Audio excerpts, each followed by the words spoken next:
city you burn, I'm gonna build one high.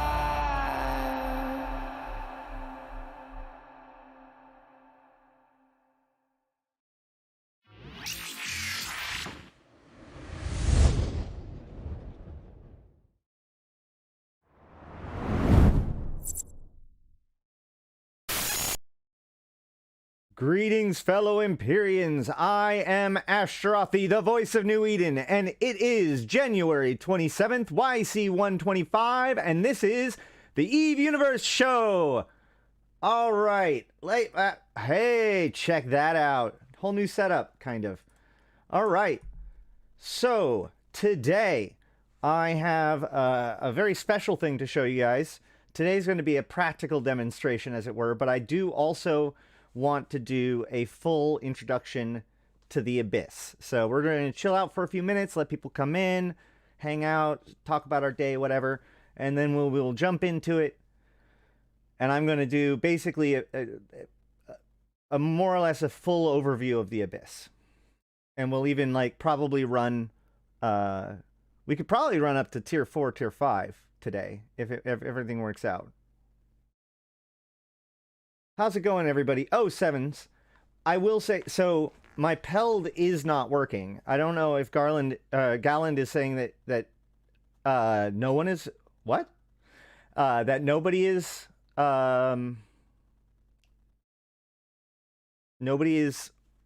Peld is working? Whoa. But, mine is not. So, let's see. I just want to double check to make sure there's no news or anything either. I checked Hobo Leaks this morning, but of course they have this cool tendency to put stuff out like right as I'm going live.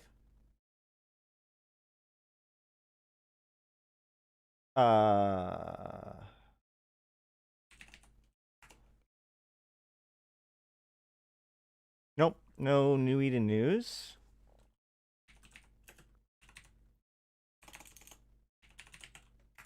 I was going to go over the news from yesterday, but we kind of already did at the end of the interview. I will say this. Hold on. I do have to be triggered for a moment before we get into like me being positive about Eve for most of the stream.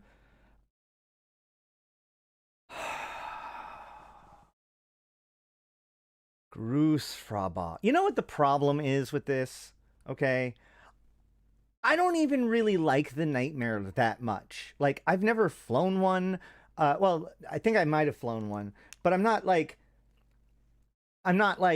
obsessed with them. I don't want a skin for the Nightmare because of that. It's just, it seems so bizarre how the Nightmare is always the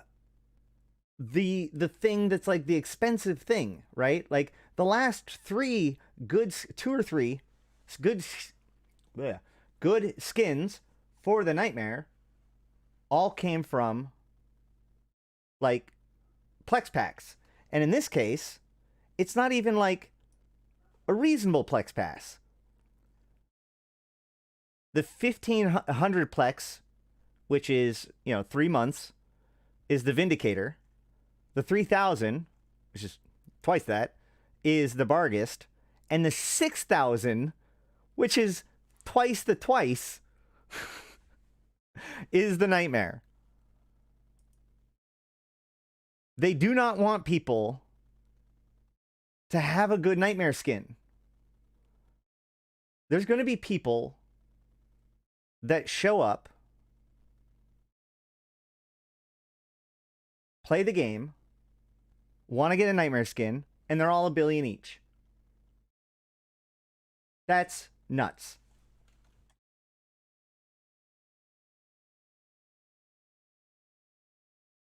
Either way. Why is everybody asking if I'm high?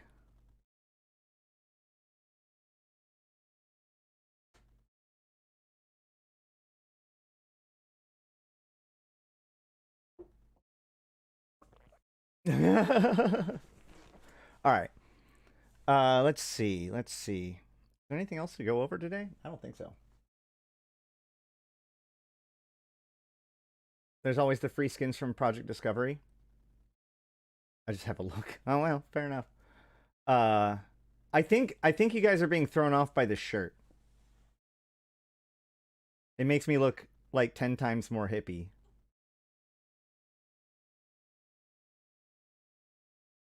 All right.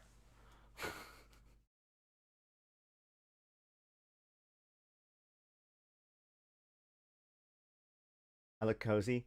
So the problem is that like my room is currently that perfect temperature that if I put on a jacket, it's too hot. But if I don't, then my like the skin exposed to the air. I'm like, I need something that's like covers my skin but isn't like insulated. Oh yeah, that's right. I do own long sleeve shirts. That's a thing. Yeah. My Pacific Northwestern nature is definitely showing. Any systems flipped? Let's go check that out actually. I don't think so. I'm on the wrong character for that, so bear with me. It's activities, right? Yeah.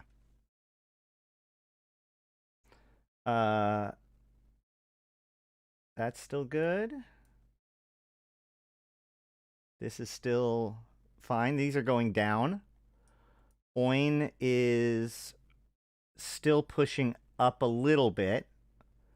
They're plexing these backlines a lot more.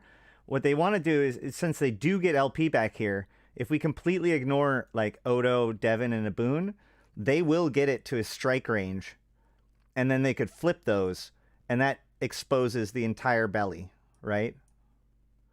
The big fight has been over Aldranet. Aldranet was up to I think 98% the other day. It's been pretty active there consistently. And even like I said, look, just like that, Alsavonen is also being pushed down. Or pushed up, I should say. However, Oix does continue to climb. I don't feel like we're doing very much as far as pushing at the moment. We're just trying to stabilize everything more or less. I also think that, at least in my case, I'm waiting for the next faction campaign. I don't expect it will be very far behind. Where in the Pacific Northwest are you?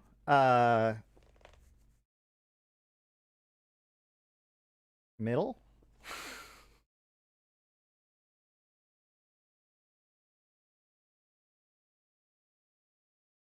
I'm usually pretty open about it, but I'm not sure if like the full the full stream is necessarily the best time to talk about where I actually live. So go ahead and message me on Discord. We'll talk.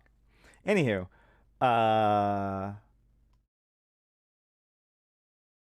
Nullsec faction warfare is going to rule in Syndicate. I don't know what's going to happen, man. So okay, I think that the faction campaign is going to entail. Yes, I think that the next faction campaign will determine the fate of Syndicate and that Mimitar group from Turner. I don't know how it will deal with the Mimitar group from Turner. My personal prediction is that Mimitar group will end up in Pokvin, and we won't have a good explanation as to why, and that'll be like another piece to the whole thing. I have a few reasons why I believe that. I have actually some pretty good reasons why. Should we talk about why I believe that? But I think it was CC. Somebody's told me. I didn't get an actual like direct source, but people that I trust has told me that CCP Fozzie said that the fate of the Turner Mimitar will be in our hands, and he said that after they got blown up.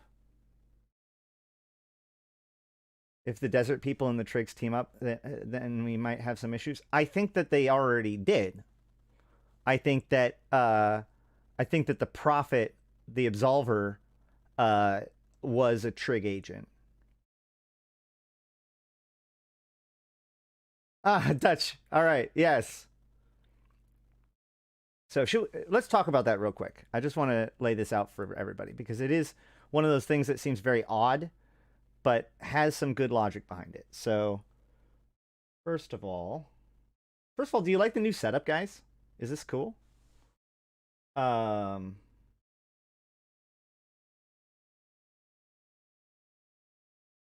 YouTube.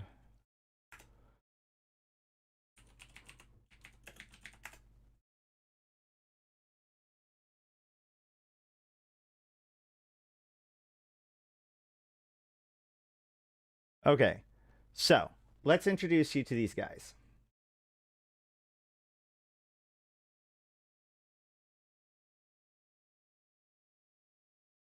I'm going to hit a commercial and a bookmark,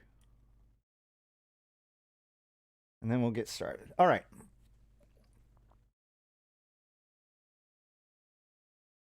I feel like I'm missing too much. The fate of the people in Turner lies in the hands of Capsuleers. Yeah. I don't. Okay, that's what I'm saying. We're gonna chase down this one.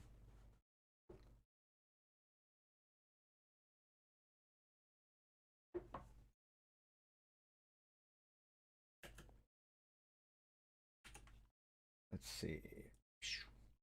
Yeah. All right. Are we back? Is everybody back? I think we should be back. I even remembered to turn on the audio this time.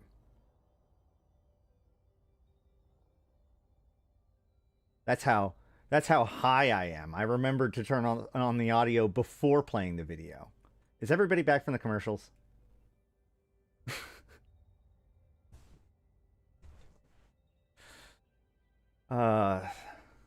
Professional. I know, right? I had my ads before already. Oh, well, fair enough. Let's just go. Okay, great.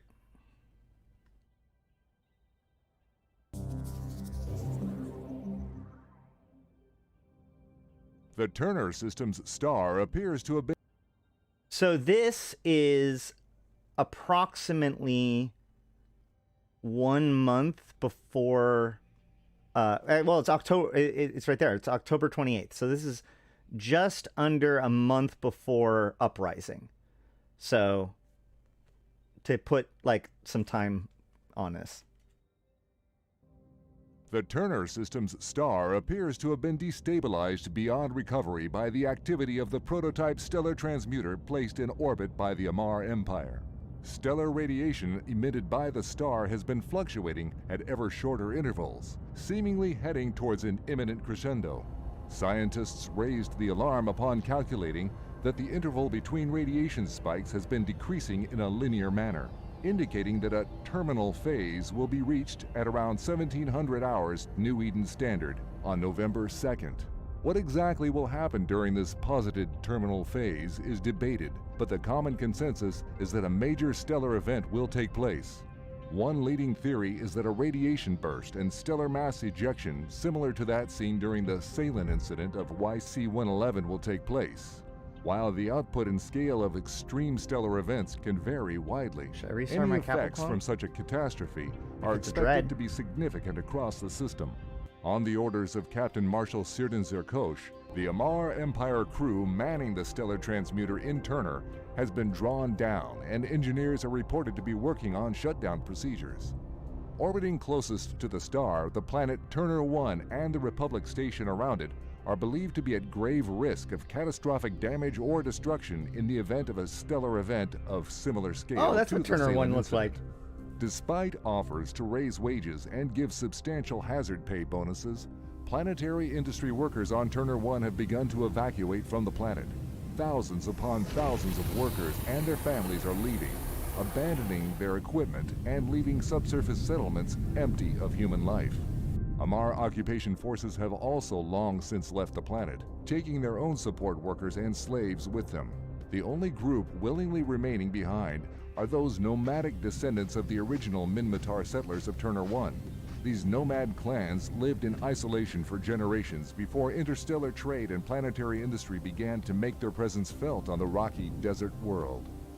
The nomad clans have apparently been convinced current events are caused by intervening spiritual forces due to the teachings of a shamanic figure known as Tanuk Gufran, the Absolver.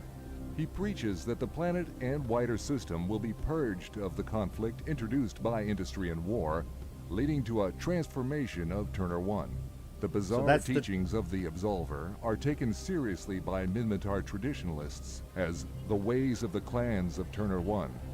And combined with the Amar presence, this has stymied efforts to evacuate the sizable yet untallied nomad population. Republic Fleet Hetman General Kanth Filmer has hit out at the Amar Empire for its reckless ambition and monstrous negligence in deploying and operating the stellar transmuters. General Filmer also condemned the Amar for hindering evacuation of the population from the system.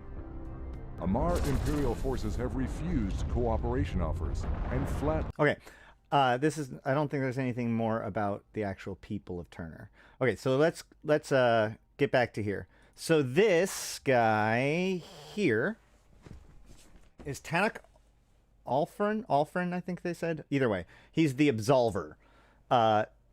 Immediately, you can notice his mask, which at the time was not seen.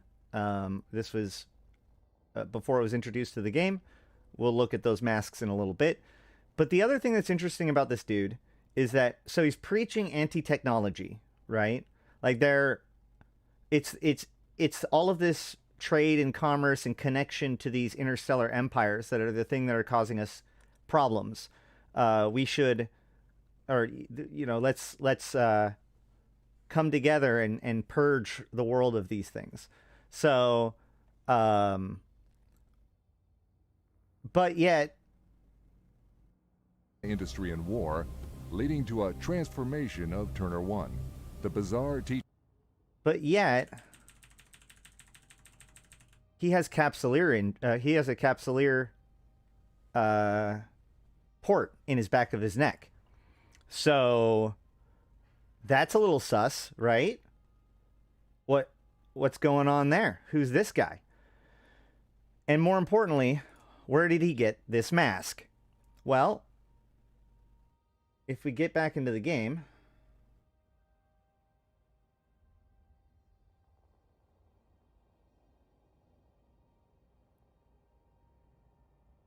we can look up, I'm just going to look up mask and hope that works. There are 2 of these masks now in the game that could be acquired by players. All right. There is this one and this one. Okay. So first, the Nomad mask. It reads, breather masks and similar accoutrements are a common sight in the desert and rocky environments of barren worlds such as Turner 1. But this design is particularly sophisticated and unusual. Designed to interface with the nanotech implants of any user and incorporating adaptive systems that can establish new sub-implants, this mask bears all of the signs of being derived from Triglavian hardware, if not itself an example of Triglavian technology. The mask itself would be proof against many hazardous environments, protecting the respiratory system of the wearer from damage and aiding breathing, but appears to have been configured, quote, desert fashion, end quote, for use in arid and dusty environments. The evident fact that the Triglavian technology is the foundation of the mask's design and construction is somewhat of a puzzle, given the origin of this equipment with the desert planet nomads of the Minmatar clans of Turner 1. A few examples of the original masks were retrieved from Turner 1 by corporate mercenaries involved in the territorial conflicts, and the design subsequently found its way into the interstellar market. Though quite useful in space context, as the mask continues to function effectively as protection against many environmental hazards, the choice to wear this mask may be considered an aesthetic or cultural statement. So, that's weird, right? It's weird. That's weird. But it gets weirder. If we get back to the videos, we can watch what happens next. The details of the disaster following the blast from the Star of Turner on November 2nd are still emerging in its aftermath. Closest to the star was the Imperial prototype stellar transmuter, understood to have destabilized the star through its experimental operations. A skeleton crew of Amar volunteers stayed aboard the transmuter, and attempts to avert catastrophe continued until the very last moments. As it became clear that all hope was lost and the terminal phase was imminent, Marshal Zirkosh addressed the transmuter crew, thanking them for their devotion and service to the Empire, before commending their souls to God. At 1700 hours, the Star of Turner entered its so-called terminal phase of instability, and the transmuter ceased to exist. The destruction of several capsuleer structures close to the star swiftly followed. Orbiting high above the barren planet of Turner 1 is the Republic Parliament Station, which has played a crucial role in the combined efforts of Empire and Capsuleer corporations to successfully evacuate the population of Turner 1. At the time of the terminal event, only a handful of crew remained aboard the station, maintaining docking and traffic operations to ensure that the maximum number of refugees could escape. Ahead of the blast, the station's spare shield generators and power had been diverted to reinforce the structure. Unfortunately, How about don't stand next to the window when the sun's blowing up, guys? Come on. the hastily rigged enhancements did not deflect all radiation and supercharged particles, with many systems wrecked and secondary explosions and fires breaking out. Regardless, the shielding did save most of those who sheltered in the core of the station, which remained structurally sound. Sheltered in the core, not at the window. Damage to peripheral superstructures. The worst effects by far were felt on the surface of Turner 1. As the planet closest to the star, it was clear that this barren world would be hit by any extreme energy burst, making its evacuation a top priority. Industry workers and many settlers were lifted off to safety, with only those refusing help remaining on the planet. Principal among those remaining behind were the nomadic Minmatar clans faithfully following the teachings of Tanak Gufran, the Absolver. In a final bizarre broadcast from the surface of Turner 1, the Absolver encouraged his followers to embrace the spiritual forces about to transform the system. Turner 1 has been scorched beyond recognition by the effects of the intense radiation burst and bombardment by a wave of supercharged plasma from the star. So far, there are no known survivors from the surface of the planet. Despite many warnings as to the risks, a large number of Capsuleers placed their ships and crews at serious risk to witness what promised to be an extraordinary event. Unsurprisingly, these ships took heavy damage from the radiation burst, with shields and armor systems collapsing in seconds, leaving damaged hulls totally exposed. A number of ships were destroyed when rival Capsuleers exploited these moments of extreme vulnerability to wreak destruction on one another. The chaotic struggle in space added to the death toll of this already tragic day. It is now becoming apparent that the Turner system has been permanently affected by the extreme stellar event. The widespread destruction is almost superficial on an astronomical scale, with the local space-time environment being profoundly altered, leading to very high unstable wormhole activity. For its part, the Amar Empire has declared its Stellar Transmuter Research Program a success, despite the extraordinary demise of its Turner operations. Ominously, the Empire appears confident it has gathered all the data required to take their exploitation of the technology forward to the next stage of development. In the aftermath of the Turner tragedy, attention is turned to the stellar transmuters in Egmar and Vard, currently under the control of Minmatar forces. All right. The transmuters got turned off. It was all good. All right. And then, hold on. One last thing I want to show.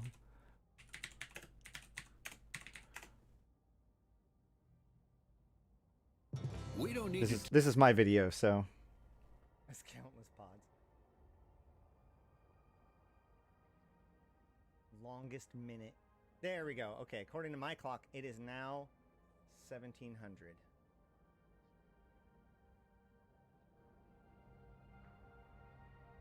They don't have a clock. Disruption to Turner Stargate. Stellar radiation affecting local connections. Oh. They lied to us. It is officially too late to bring your Drake, Nth Dimensional. We are going in. The doors have been shut. Amazing.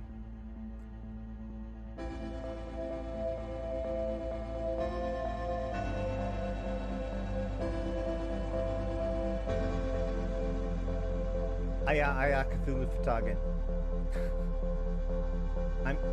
I'm not trapped in here with you. We did not know what was going to happen. People had built fortizars and anchored them, but near the star. The return of the dark there light was from the heart thousands of of people. This is low sec, mind you. I have said that this could have been the most like bizarre strategy for invasion of Pochroom.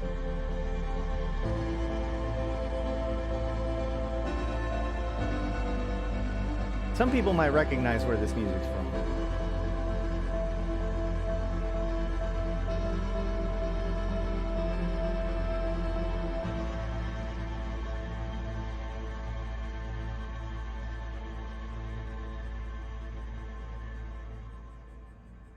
I'm trying to read. Evacuation flights from Turner 1 limited.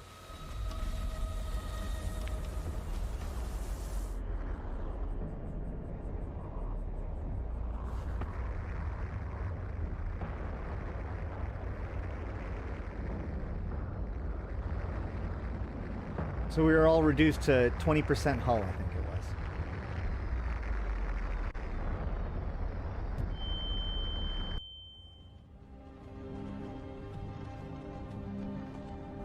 Hey, you're finally awake. You were trying to cross the border, right? Walked right into that Imperial ambush, same as us. And that thief over there. Crazy, huh?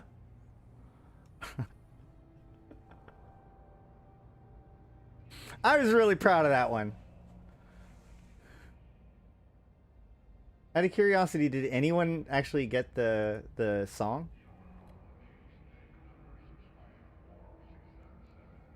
All right. So that was an experience. Okay, so to rein it back in, what does this have to do with the? Well, we clearly saw the Absolver die, right? Like, I mean. Of the clans of Turner 1, and combined with the Amar presence, this has stymied efforts to evacuate the sizable... Nope, wrong one.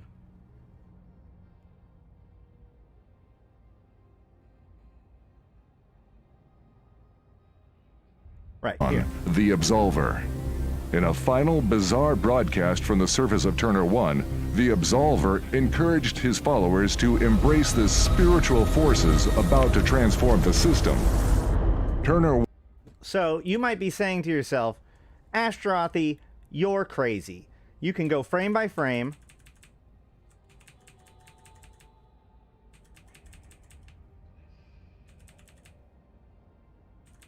You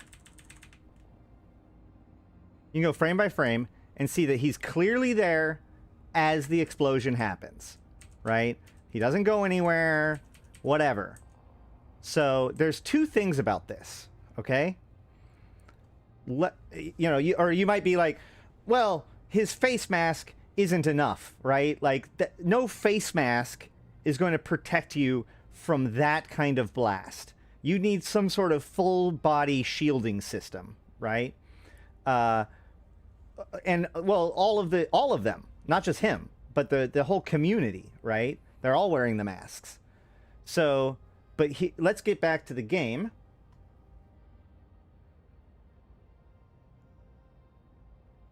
And look at the other mask. Now, these are very, very, very similar to each other, right? Let's look. This is what the desert one looks like. This is what the proven conduit one looks like.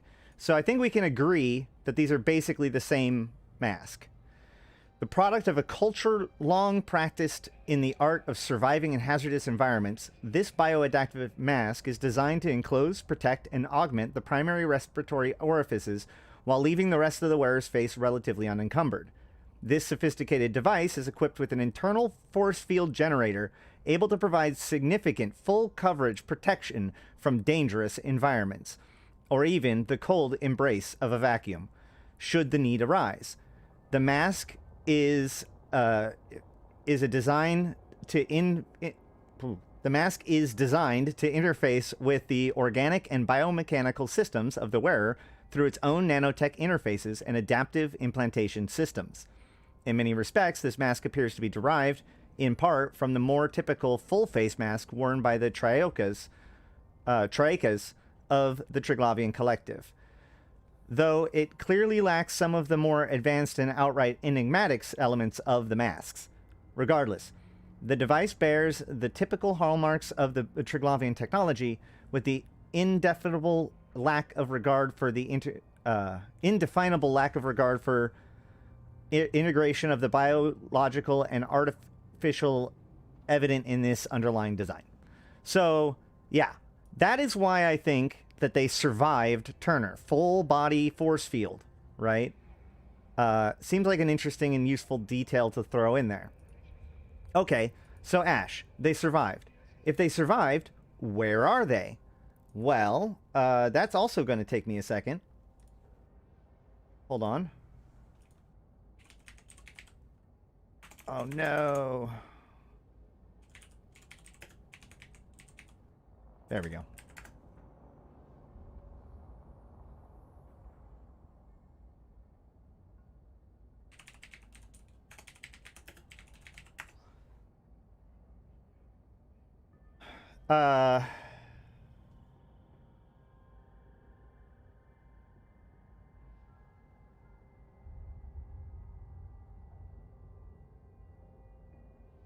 So you might not be able to read all this. Hopefully you can.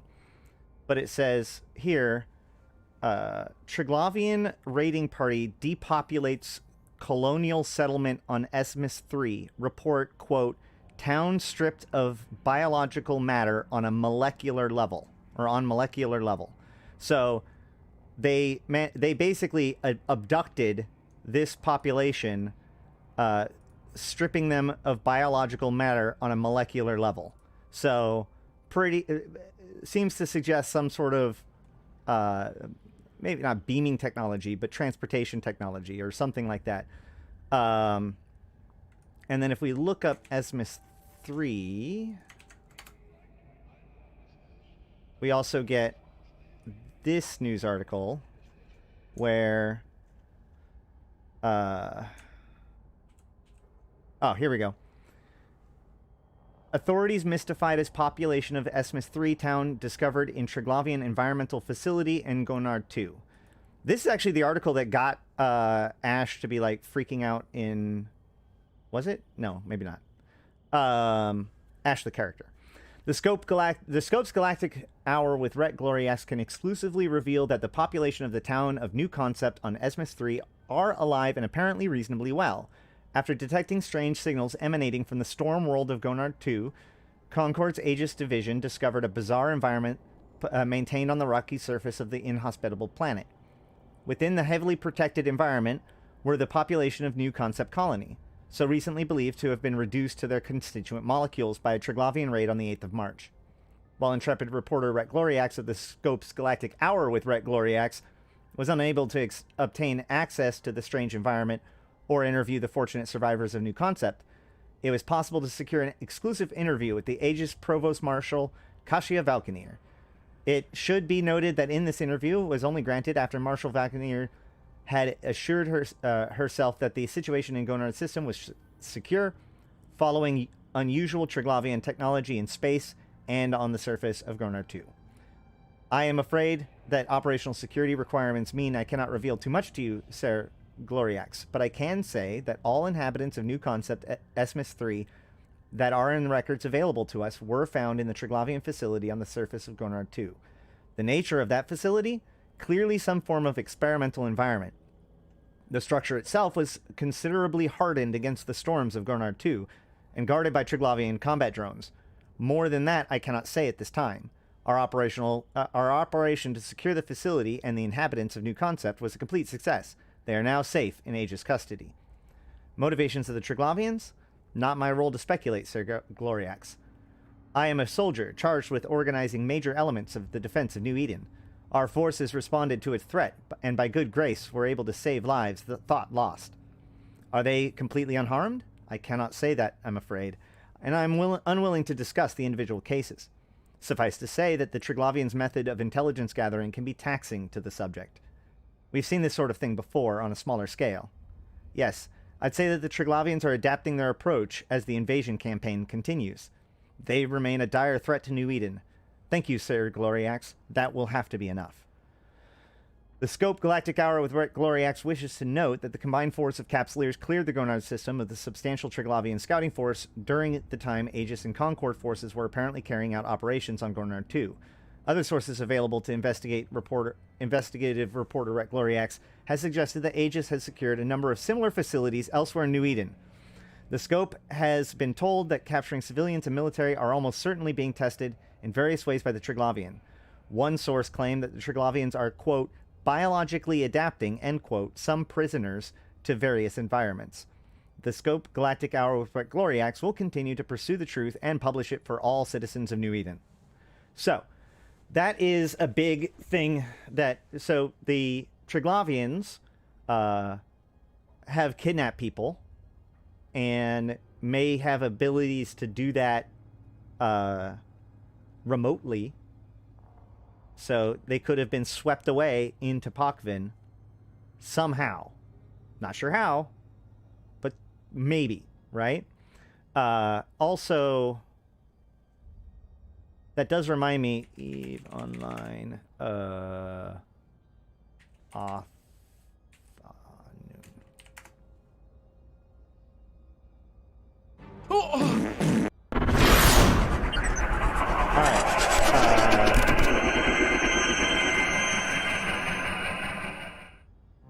Fighting between Caldari and Gallente forces in the Sethlder constellation. I know, right? Afternoon video. Let's go scope.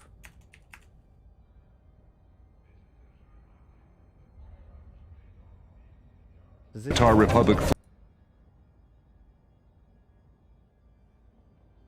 Yeah. So we see this in the footage from Offen. Has attracted the attention of both the Caldari state. So that is very likely, at least the modern iteration. Hey, what's up? Sorry in advance, Ben. This is likely one of those bioadaptation centers that we were looking at. What? What was loud? Oh, yeah, okay, never mind. Sorry. Yeah, the video is loud. It's because I turned it up so that way we could hear the Turner video. Either way, I apologize. Okay, so, man, we've gone through so much time. Let's see if we even can get through everything that I wanted to talk about today. I am sorry, but I'm not sorry about this ad. Hey, Casey, how's it going, dude? All right, somebody let me know when everybody's back. All right. We are... Ow! We are going to be doing Abyss.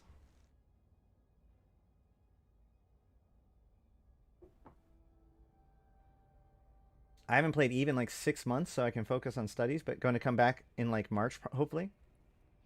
Sweet. KCLP was such a machine. We literally, like, there were people that legitimately thought he was a machine. If there was somebody talking about Eve on the internet, KCLP was there to talk to them. He's a good dude. I don't know if you're going to learn anything, man. You're going to look at me and be like, oh my gosh. All right. I assume that everybody's back. Let's get into this.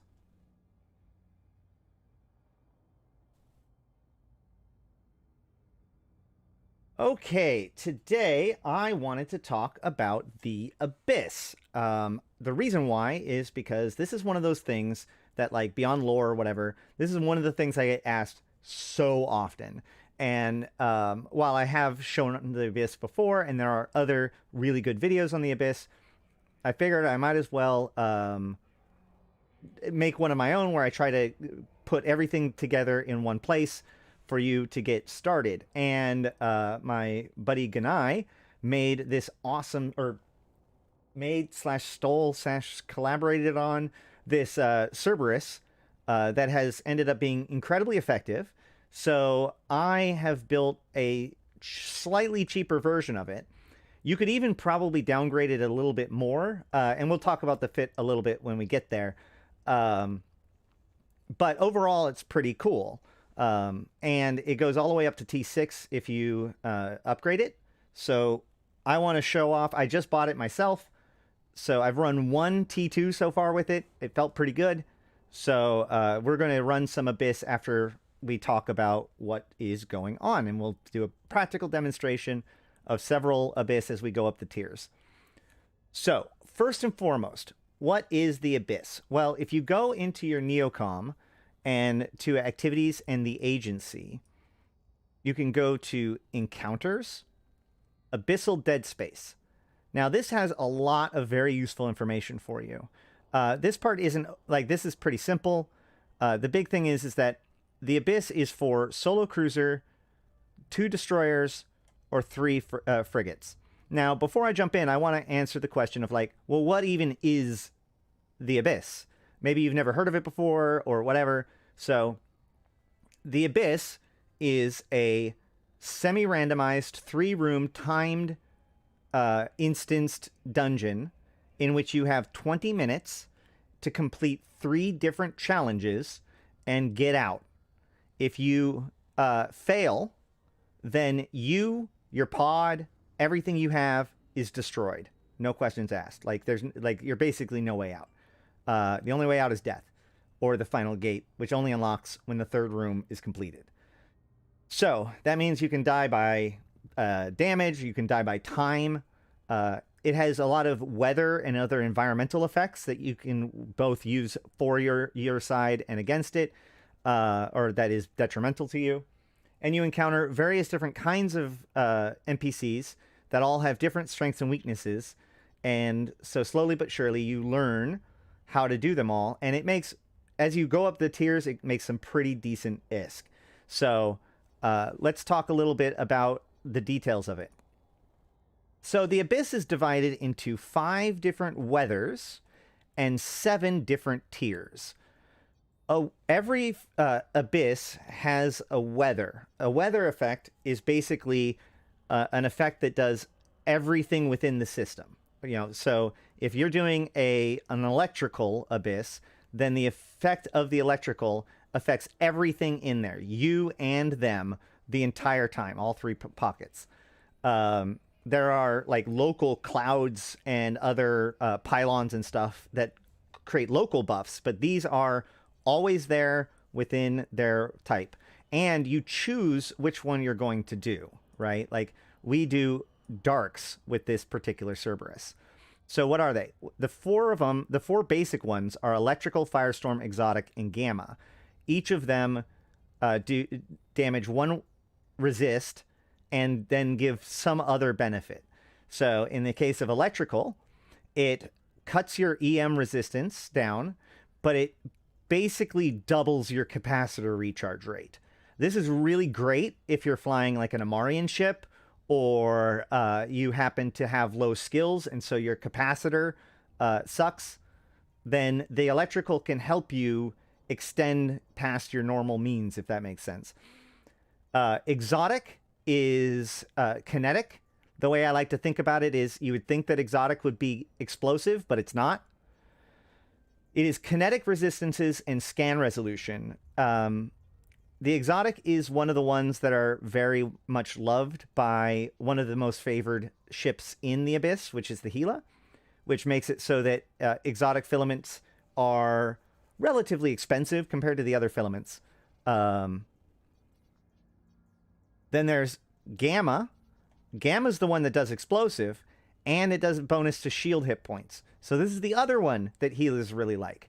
So if basically the Gila does bonus damage to kinetic and thermal. So you go with Gamma if you're going to go with like a passive shield recharge, because this gives you more hit points, which is more recharge. Or you can go kinetic, which means that you do more damage because your damage is bonus for it. And then finally, there's Firestorms. Firestorms are the hardest weather in the Abyss. It gives bonus to armor hit points and penalty to thermal resistances. Why is this the hardest weather? Well, this one, the issue is that a lot of the nastiest tanks are in armor, and a lot of the nastiest damage is thermal. And the thing is that extra armor hit points does nothing for you, right? If your buffer on your armor shouldn't be the thing that's saving you, right, in the Abyss. If it is, then something's gone horribly wrong. However, that is just more hit points that you have to chew through, which can make you time out if you're not careful. So it does extreme damage, and you have to have way more hit points to grind through. And then finally, there's Darks. Darks are the special snowflake. They cut the optimal range of turrets basically in half, and make everybody faster. So Darks are favored by missile ships. Like, basically turret ships are completely useless in the Abyss. Now, one of the nice things about the Darks is that the rats in the Abyss don't know how to compensate for the dark environment, which means when we go into the Abyss, many of the rats are just going to miss me a lot. I'm not going to take that much damage. Not as much damage as I would in a different environment, because they don't know. They're shooting deep into their fall off because the dark field is cutting it, and everybody's faster and all that stuff. So if I can slow them down, then basically that makes it I can kill everybody, right? So that's the plan with the dark. Now, with the 5 weathers, there are 7 tiers of difficulty. Tier 0, Tranquil. Tier 1, Calm. Tier 2, Agitated. Tier 3, Fierce. Tier 4, Raging. Tier 5, Chaotic. Tier 6, Cataclysmic. Wait. Oh my god. How am I supposed to remember an Agitated from a Fierce or a Raging from the Chaotic? Okay, stop. It's really simple. Look. Count the notches. Okay? The Tranquil has 0 notches on it. The Calm has 1 notch at the top. The Agitated has 2 notches. The Fierce has 3 notches. The Raging has 4 notches. Chaotic has 5. And Cataclysmic has the 5 plus the 1 spike down. So that is how you can quickly identify which one is which. And so you can basically pick whichever filament you want, go here, hit market search, and it'll pull up that filament. Now, it's worth noting that the harder difficulties now have restrictions. So make sure to look at the show info on your filament and understand the rules. So the electrical filament cannot be activated in a 1 or 0.9 system, which I think is true about all filaments. And you will be flagged as suspect if not activated in a 0.5 or lower. So Cataclysmic must be there. And that's true all the way down. Like T1 can be done in a 0.8 system. But T6 can only be done in a 0.5 system with, the tiers kind of scaling down. And you just get a suspect flag on the way out. Hold on. Oh my gosh. Hold on one second.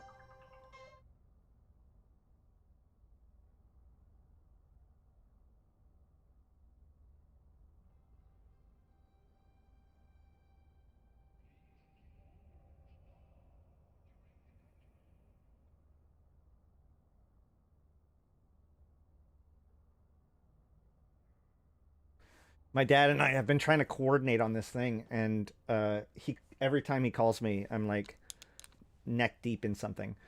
All right, so moving on. Let me hit a bookmark just so I don't.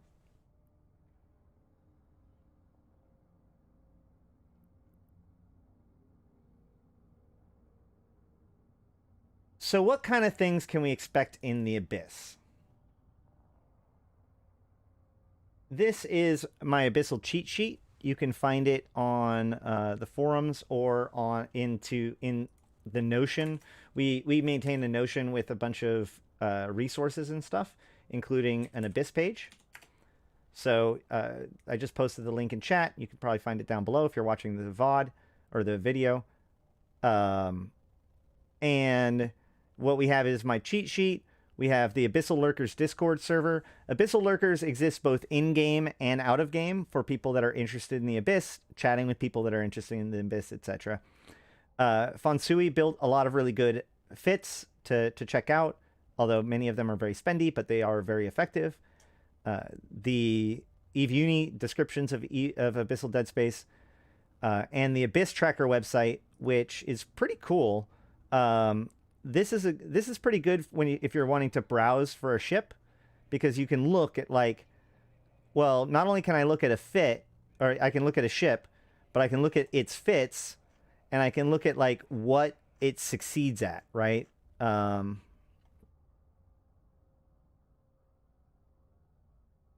if I open up the Gila here,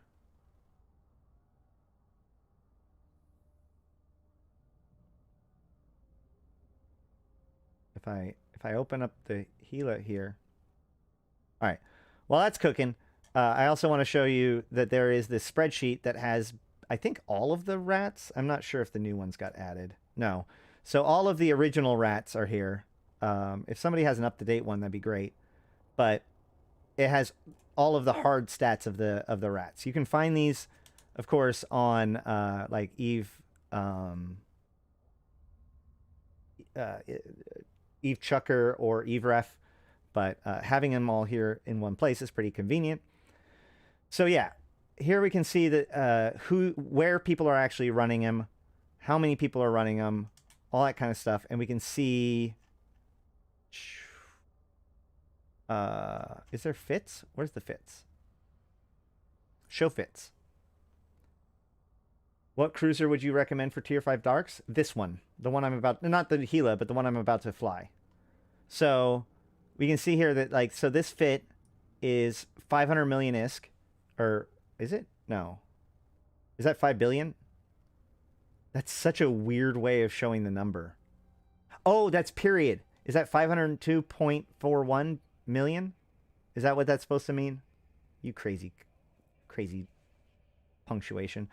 Anywho, okay, so I can see that this one's 500 million, and it's been run 141 times. So I can click on it, and I can look at who made it, all this stuff, but I can also look at what it's been run in, or what it's suggested at, and these are the actual runs that it either survived or not survived. So you can see it's made it through quite a few of them, with only one death right here. So, so basically people report their stats to here, and from that they build this data. So it's a really good resource. But let's look at the cheat sheet, so that way we can start to understand what kind of things we're going to be encountering. The first thing we're going to encounter is the Triglavian Collective. The Triglavian Collective are armor tanked, and they have remote reps as their primary way of repping each other. They have the their primary weapon system is their disintegrator, which does thermal and explosive and will ramp up over time, just like it is when we use it. So breaking their thing or making sure that the dangerous guys don't get a chance to ramp is pretty important. Now, the Triglavian ships may be familiar to you if you know about Triglavian ships, but if not, then the frigate is the Damavik, the destroyer is the Kikimora, the cruiser is the Vedmak, the more logistical or repair focused cruiser is the Rodiva, the Drekavek is the battle cruiser, and the Leshak is the battleship. Now, in this case, the Kikimora and potentially the Vedmak are some of the more dangerous things within within this group. The Drekovic is not actually as challenging. It does try to keep distance from you, as does the Leshak. But the Kiki and the Vedmak can have a significant amount of damage to them. So, especially the Kikimoras, do not ignore them. They are a high priority target. But the thing that makes them really deadly is the fact that each Triglavian has a random Ewar or some effect on them. So anchoring does a scram, and that is a scram, so it will shut off micro warp drive. Blinding does a dampeners. Ghosting is weapon disruption, and that's both kinds of weapon disruption. Harrowing and striking both just do damage. I think the harrowing does more damage. Renewing have extra strong remote reps. Shining does target painting. Starving does nuding, and tangling does webs. So the starving Vedmak, for example, is incredibly challenging. The starving Vedmaks can take giant chunks out of your capacitor, and most ships without a capacitor ends up being in lots of trouble. So that's why they are so dangerous, not just their ramp. All right. These Triglavians can also have a different variety, which is called Vila. So it'll be like Vila anchoring Damovic, right? Now, the Vila Triglavians are not as strong as their non-Triglavian versions, but they do have these drone swarms around them, which are the Vila drones. The important thing here is that the Vila drones, you can ignore them, right? If you kill the ship that they're attached to, they deactivate. It's the only thing in the Abyss, Asterisk, that you don't need to kill in order to open up the door, right? If the door's closed, if you kill all of the Triglavians, then the door will open. It is also true that the Vila swarm is vulnerable to the Deviant Automata suppressor, which we'll talk about in a few seconds or a little bit.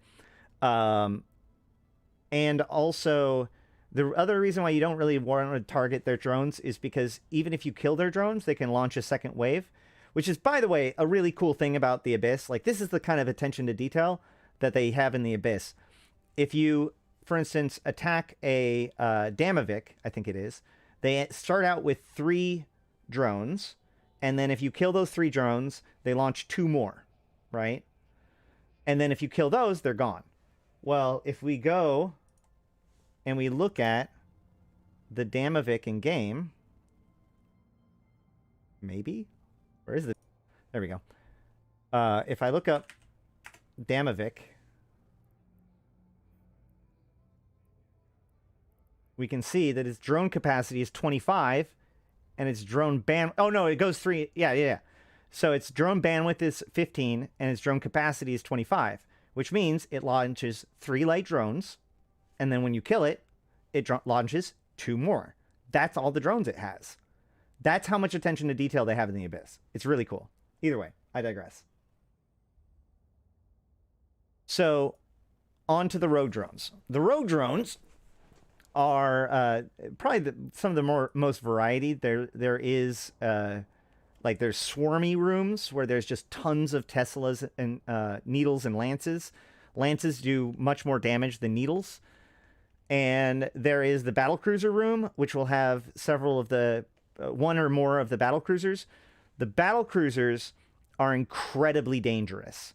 So the way that the battlecruiser works is that the rogue drone battlecruiser has it basically uses blasters. So it has a tracking speed that's so high that effectively everything in the room is standing still, right? Like you might as well just stop your ship. However, it has only like an 8-kilometer optimal range and a 4-kilometer fall off. So as long as you stay outside of 8 kilometers, you should be pretty fine. And if you stay past 12 kilometers or 16 kilometers, you will be fine. Now, the problem is that when there is multiple of them, they might try to pinch you and stuff. But the whole key here is that you must stay out of range of them. Even dipping in a little bit is incredibly risky. This is one of the reasons why blasters are really bad in the Abyss most of the time, is because it's very difficult to project onto the Tessera at a range that it can't just destroy you with. Whatever. And then there's the Overminds, which are these giant bricks of hit points. Just the biggest lump of hit points in the Abyss. One of the ways to get timed out is to get 3 of these Overminds in a row, just because of how much hit points that they have. Now, the naming of the drones also tells you something about it. The first name, the Spark, Ember, Strike, Blast, that tells you the damage type it does. So it'll be a Spark Needle Tesla, or an Ember Lance Tesla, or a Strike Tessera. I think it does say Strike, but either way. And then there's other rogue drones that have Snarecaster, Fogcaster, Spot. So Snarecaster does webs, Fogcaster does tracking disruption, Spotlighter is target painting, and then the Field Weaver and Plate Forger are remote reps, but unlike the Triglavians, their remote reps are kind of anemic. So most of the time you can kind of just ignore them and mop up everything else first. The other thing about this is that the Overmind, Photic, Twilight, these names are just the name of the Overmind at that stage. They just get more hit points over time. Then there is the Concord Edencom room. This is one of the more deadly rooms in the Abyss. It comes with pacifiers, enforcers, and marshals, as well as Stormbringers, Skybreakers, and Thunderchilds. The marshals are incredibly deadly. But like some of the other battleships, it also comes pre-damaged.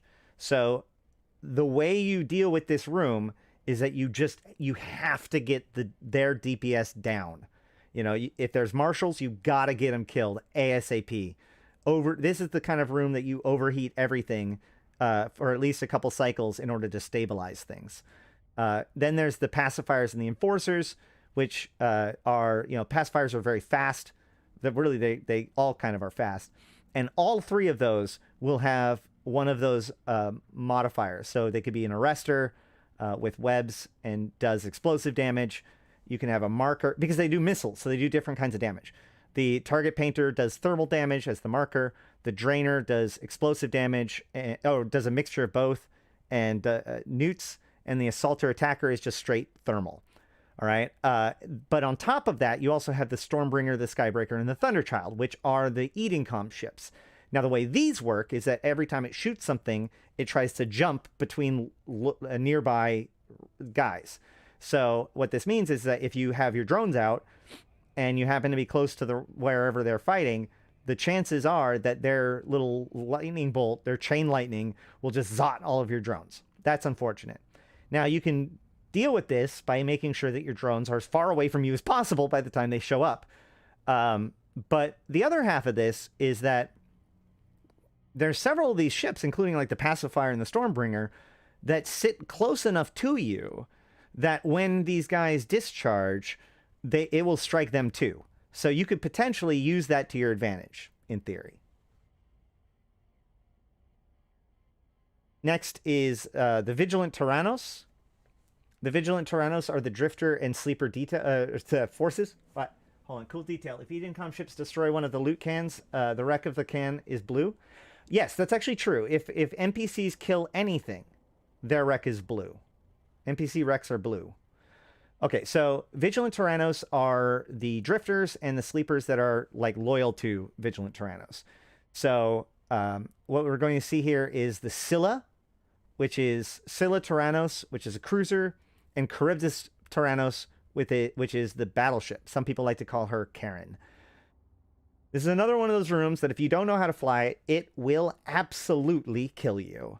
So there's a couple things about this. First of all, in order to deal with the Scyllas, you need to make sure that you have type available on your overview, not just name. And in fact, this is why I recommend Abyssal runners move type to their main column to look at instead of name, because the type will always tell you the correct information about the rat, whereas the name, every cruiser, every Vigilant Tyrannos cruiser is piloted by Scylla Tyrannos. But the cruiser itself could be an entanglement or a null warp or a null charge drifter cruiser. So entanglement would be webs, null warp is scrams, null charge is newts. Knowing those probably really effing important. So that's why you would want to have type shown. Charybdis. Charybdis is the sniper. Do not try to run from her. Do not try to cut to the left or right to get transversal up right away. Do not charge her, for the love of God. What she's designed to do is to teach you to spiral. If you don't know how to spiral, then there is a video in-game that we can watch. You can go to the help section right here, go to the combat area, and go spiral tackle. Flying directly at a ship will make you an easy target. Boom. Approaching in a spiral path, however, will make it hard for the target's ship to track you. I'm going to give you guys practical demonstrations of this too.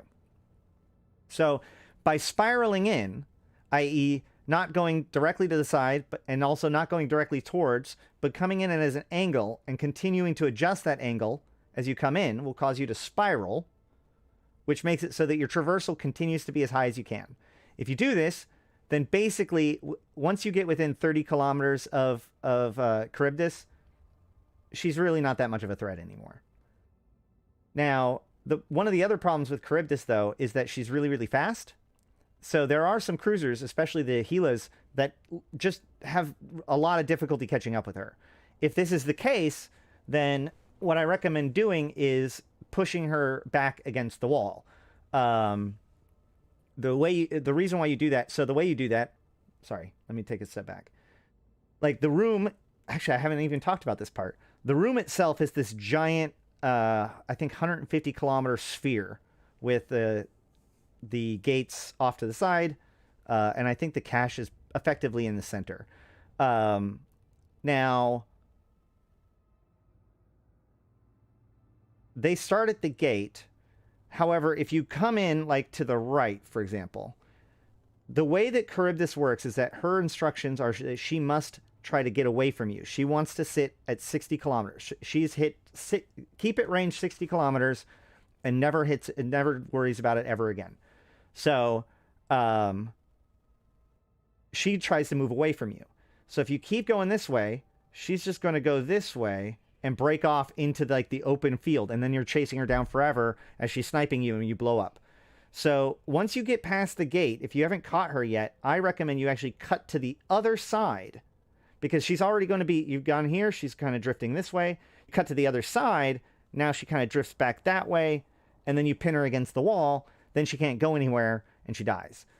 Do not orbit her when you do this, because if you go through the boundary, your ship will take damage. The further out the boundary you get, the more damage per tick you get. All right.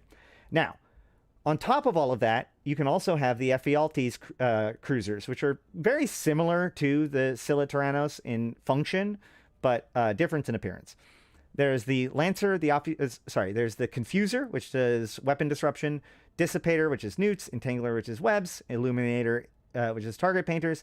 Lancers do lots of damage, Obfuscators are damps, and Spearfisher is scram. Then there's the proper sleeper room.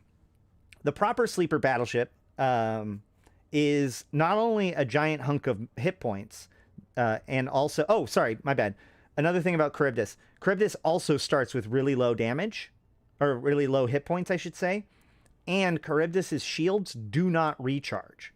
So unlike the other two rooms, like the Leshak room and the Eden Thunderchild room, or sorry, this Marshall room, which you have to charge both of those. I didn't really talk about the Leshak one, but you also need to charge them, get in there real quick, because they're going to try to control you with this strong E-War and maybe even remote reps. But they start highly damaged. So the Leshak room can be one of the fastest rooms. The Marshall room can also be one of the faster rooms if you can kill it. Tyrannos likewise stays damaged, but there's nothing there to rep her. So she'll just stay damaged. But you want to kill her pretty quick, because that way you know, oftentimes, as I said, you have to pin her against the wall, so then you have to kill her and then come back. What I recommend doing is usually killing just the webs and the newts and then trying to kill her as fast as possible and then, you know, get back. However, the sleeper battleship is much nastier because there's multiple of them and they do remote rep. So be careful about that. And those are the DPS check, right? If the rogue drone battleship checks you by just raw hit points, the sleeper battleship checks you by actual DPS, right? Because if you don't do enough DPS, they can literally just out-rep you, all right? And then on top of that, there are Aegis and Escorts, which the Aegis does more damage, the Fire Watcher, which does newts, the Preserver that does remote reps, the Warden is webs, the Sentinel is newts, the Upholder is webs, and the Watchman does a lot of damage. So in this case, the Fire Watcher, the Warden, the Sentinel, and the Upholder becomes the high priority for getting rid of their control, so on and so forth. The Angel Room. The Angel Room and the Sancha Room, along with the Edencom Room, are relatively new, so I have less experience with those than the others. But these are very deadly if you don't know what you're doing. So the Burst will do remote reps. The Dramule's super fast and does, you know, they all do like EM explosive kinetics. So and there's even some thermal in there. So these also guys do all damage types. They have strong shield boosts or shield reps, as well as the bursts that can rep people. The Echo is, the Echo is not really that important, but it does scram. So if you're micro warp drive, that's important. The Fury is going to be a newt ship, so that's a big problem. Medusa is your damps. Sword Spine is the target painter. Now, the real deadly thing here is the Cinnable. There's also the Ixion, which is a cruiser. It's not as scary. It does weapon disruption. But the Cinnable is scary. It does newts, weps, damage type, and it does a lot of damage. And as you get higher in the tiers, the Dramules and the Cinnables get replaced by elite Dramules and elite Cinnables. So those are even nastier versions. Yeah, the Cinnables these guys are crazy fast and have crazy tracking. These guys were put in to make sure that like Frigg Abyss ends up being still pretty hard, along with the Sanchez Nation. Sanchez Nation are also pretty deadly. Not quite as a reputation of being deadly as the Angel Cartel Room, but they do have a reputation. They have, as you can see, the Fisher does webs, the Herald does weapon disruption, Hunter does damage, Lookout does damps, Priest does remote reps, Smith does newts, Trapper does scram, Torchbearer does target painting, and the Knight is the deadly one. But the difference is that while the Cinnable wants to get on top of you, the Knight actually wants to keep range as well. So you need to kite these guys. Hold on. Yes. You want to keep these guys at range, but the Knight tries to keep you in a different, I can't remember exactly how to explain this, but like you need to kite out the Knight even though it wants to be at a range from you too. So if you charge it, it's going to go away from you, and if you run, it's going to come towards you. But the rest of them are going to get on top of you, and they can mess you up. So, all right. The effects that can be found in all of the Abyss, we've talked about these, but these are the actual numbers. And then there's these rewards, which, we didn't talk about these. These are the weather. These are the local weather effects. So there's the orange cloud, which reduces the strength of boosts by 40%, but speeds them up by 40%, does not reduce their capacitor. So orange clouds are extraordinarily deadly to shield ships, because an otherwise cap-stable shield ship will go into there, have anemic reps, and cap themselves out. Meanwhile, the blue cloud can be useful or not. It blooms the signature radius of anybody inside of it.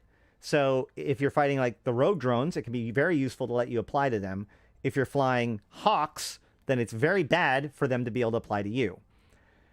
Then there's the gray cloud, which is the hardest one to kind of see visually, but it makes you go super fast, 4 times the speed. The problem with this is that they can make you go so fast they can get you to lose control. They can even launch you outside of the boundary if you're not careful. But it also affects the enemy rats. So if you're if you understand how the rats like move, you can force them to move into the cloud, and then they just go zipping off. I've used that several times to deal with the Angel Cartel guys, where I'll just have them force them to go zip off at random times, allowing me to kill the people that are there until I whittled down their numbers. So that's pretty cool. And then there's 2 different types of pylons. There's the tracking speed pylon, which increases the tracking speed of all turrets, which makes it really, really good if you're a turret ship. Really bad if you're a missile ship. You do not want, like the Drifter battleship, for example. You do not want the Drifter battleship to be near a tracking pylon. You do not want to be near tracking pylons when fighting the Triglavians. The Deviant Automata suppressor, however, shoots out, like, it does the Fortizar, Keepstar, whatever, point defense system. It just shoots out bullets in all directions. And the shorter range ones do higher damage, and it damages all missiles and rogue drone frigates. So the that means the villas that the Triglavians have, as well as the Teslas of the rogue drones. So, you know, this room, there is a Tesla room, where if you get a Tesla room and a short-range Deviant Automata suppressor, you can totally lure them in and just get them all killed. So, yeah. And then the rewards. So, the Electrical Abyss gives you... Okay, so the rewards are that they have the construction material for Triglavian ships, which are 0-point condensate and isogen 10, mutaplasmids, the BPCs for Triglavian ships, the skill books for Triglavian ships, and Triglavian data sheets, which are basically a commodity that just gets turned into Concord for 100,000 ISK each, and more abyssal keys. I feel like I'm missing something, but I don't think so. At any rate, so this shows you what the rewards are. So in an electrical, you can get both 0-point condensate and isogen 10, but in a dark, you'll only get isogen 10, more or less. I think the extractors can have either, but exotics can have 0-point, firestorms have 0-point, and gamma have isogen 10. And the mutaplasmids, for the electrical, you're going to get cap batteries, newts, and nosses. For darks, it's going to be prop mods. For exotics, it's going to be webs and scrams. For firestorms, it's going to be armor plates and armor reps, and gammas are going to be shield extenders and shield reps. Blueprints. I said blueprints to build trig ships, I guess, and stuff. So yeah, whatever. So what are mutaplasmids?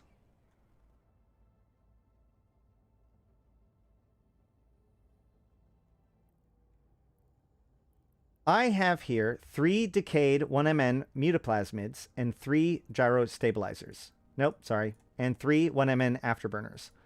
So, a mutaplasmid takes in a base module, and it does random modifications to it.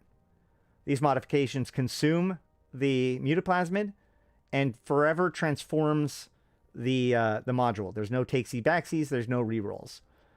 So, I take the, and you can click on it. Each mutaplasmid defines exactly what it does, but it's all of that type. So like small plates do small plates, 1MN does 1MN, you know, whatever. So they're constrained in that way. But I have this, but like it doesn't, you can do an officer, you can do a faction, you can do whatever you want. So I'm going to take this T2 and I'm going to put it here, and you can look and you can see, okay, well, it has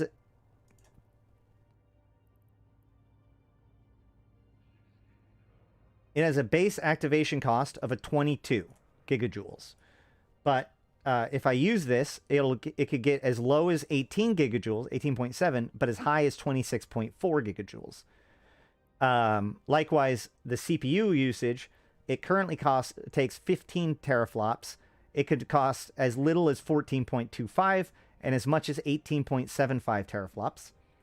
The maximum velocity bonus, which is normally 135, could be anywhere as high as 148.5 and as low as 128.2. And the power grid usage, which is normally 11 megawatts, can be as low as 10.45 and as high as 13.75. Now, this is only a decayed mutaplasmid. There are actually 3 tiers of mutaplasmids. There's the decayed, gravid, and unstable. So if we had an unstable, you could see it's very different. I'm not going to read all of them, but we'll just look at the activation cost, okay? And with the activation cost here, it can bring down the activation cost all the way down to 13. But it could also bring it all the way up to 30. Whereas the decayed, just to remind you, was 18.7 to 26.4. So a much narrower channel. So the unstable are very expensive, and they're high risk, high reward.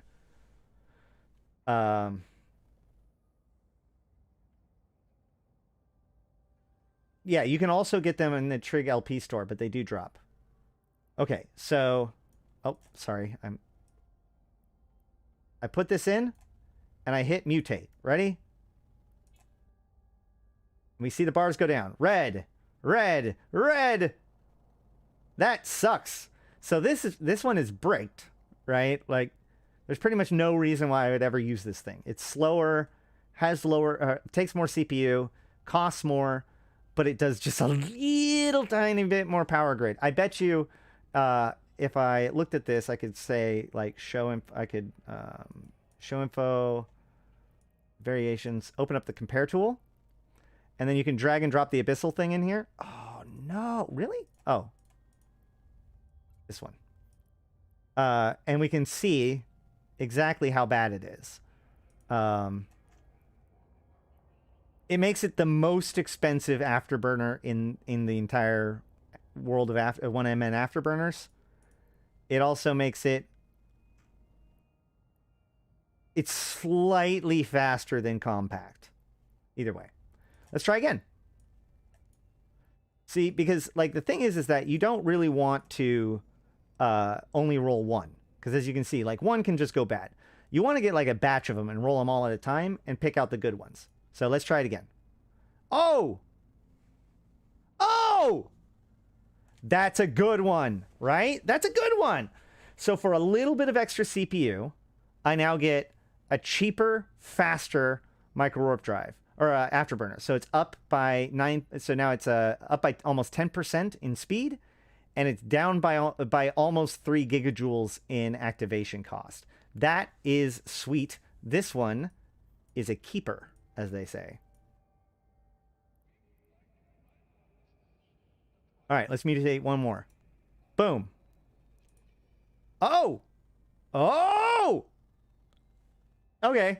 So in a universe in which you don't care about the fitting, this is still good too. It's got the lowest it maxed out its activation cost bonus, and it's also 6% additional velocity, but it does take more fitting. So if you can fit this, this is actually a really good one too. So yeah. Let's go get some more. All right. So this is the Cerberus.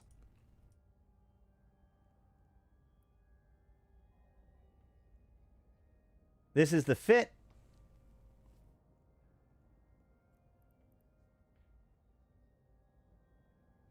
We have in the highs heavy assault missile launchers. We have a Federation Navy stasis webifier, a Gistum B-type 10MN afterburner. 2 Federation Navy webs, a Thucker large cat battery, and a Pith X-type large shield booster. You can skimp on the mic. Of all of these, I would say that you can skimp on the afterburner. You're already going to be going pretty quick. You do not want to skip on the webs because you need that as much range as you can possibly get. You can't skip, I think, on... Well, maybe you can. Hold on. With this setup, you might be able to.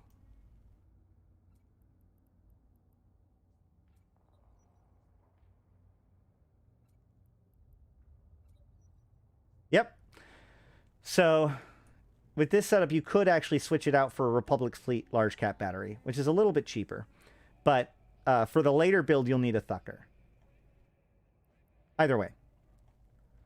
So then in the lows, we have 2 Caldari Navy ballistic control systems, a reactor control unit, and a damage control 2. When it gets upgraded, you basically, the upgrade is you swap out the missiles, the launchers, for Caldari Navy. Why is it every Friday is construction day? Anyway, you switch out the launchers for Caldari Navy heavy assault launchers, which are very expensive right now, which is why I didn't. And that allows this reactor control unit to be changed to a 3rd Caldari Navy ballistic control system and the Thucker large cap battery. And then you're able to run T6, assuming you have the implants. So, and then for the rigs, we have a medium EM shield reinforcer because the EM hole is pretty nasty, and the spark needles can be or spark lances can be very, very nasty.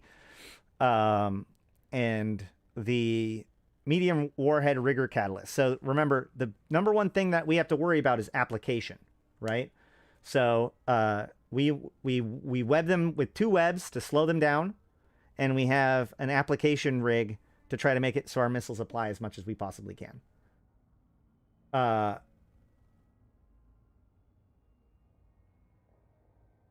What do you do with brick mods? Reprocess them? Well, you can... So the funny thing is that when someone dies, the actual attributes of the Abyssal module does not get stored.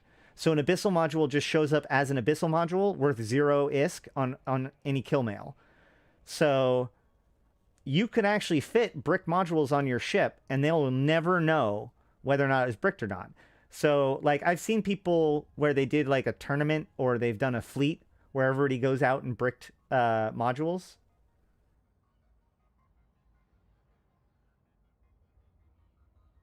Mid-grade crystals may be able to skimp on the X-type booster. I have mid-grade crystals. That's actually, like, if you want to go above T4, you're going to need the mid-grade crystals. In fact, there's also a set of, like, the implants for the application that I don't have yet. But my implant set, I have just a straight set of crystals, mid-grade. Which, by the way, I don't know if this is true now, but there was a while there that the mid-grade crystals were super cheap. Might be worth looking at. All right. Now, I have a T2 filament and a T3 filament with me. We're going to just run a T2 filament so that way I can introduce some concepts. Then we'll try a T3. And then if that goes well, we'll even step up to a T4. And we might run a few there.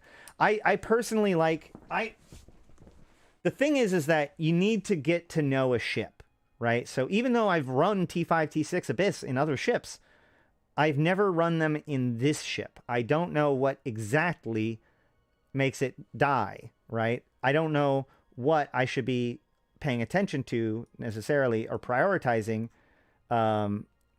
in the higher tier Abyss. And if you don't know, that's going to kill you every time. So I recommend people, like, basically, if you're learning the Abyss, you'll want to do tier 0 to get a feel for it. Tier 1, as much as, you know, basically for tier 1 through tier 3 or tier 2, do it to tolerance. And if you're bored, step up. Frigate is obviously a little bit different because they're weaker. If you can do tier 1 with a solo frigate, you're doing pretty good. But, you know, you're kind of, the plateau is the tier 3. That's your bread and butter tier. That's when it becomes about the equivalent of like level 4 missions or ratting or, you know, sub-capital ratting or whatever. And it's also where you really start to see the dangers. So you want to sit at tier 3 for a long time, like 50 plus. And only then be willing to step up. Now, you can always experiment with a higher tier, or you can experiment with something dangerous by doing it on Sissy, but what's the fun in that? So,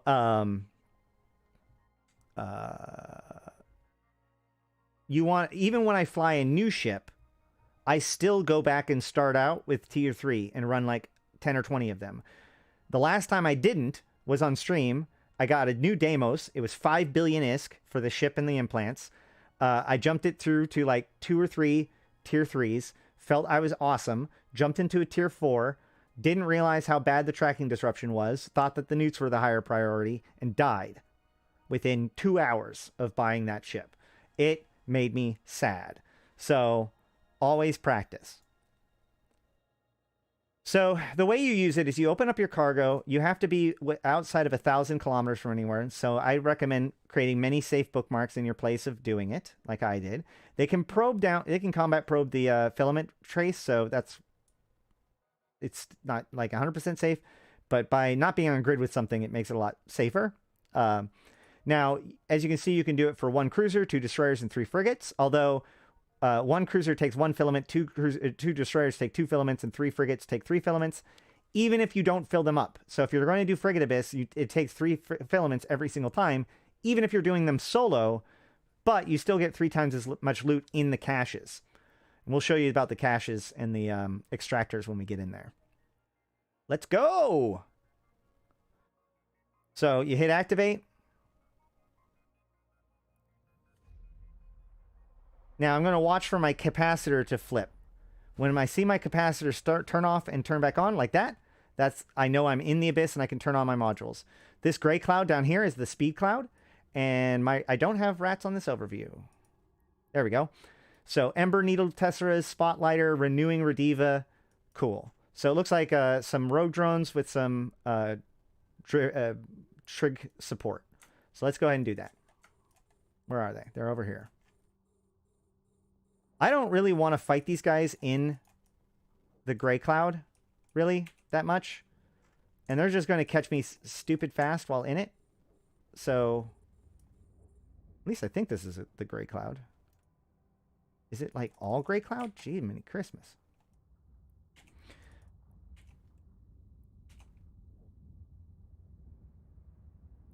So my first goal, the goal of every room is to end the room with all, when the rat dies, you've already looted the cache and you're on the gate ready to jump through, because anything else is wasted time, right? So we're going to kill him, then we're going to shoot this cache, and we're going to web this guy. It is sometimes worthwhile, especially if you're trying to conserve ammo, to web for like a second or two before you shoot. That way, let the web actually do its work.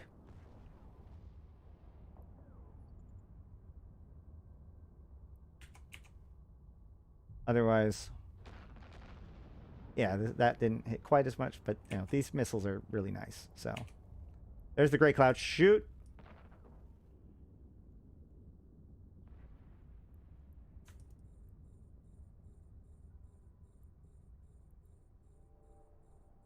Just some red loot. So that's the commodity.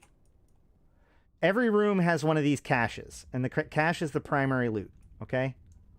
There are also extractors that can be in the room, like this one. I'm going to right-click and have it added to my PvE tab. So you can see this extractor, right? That extractor is just extra loot.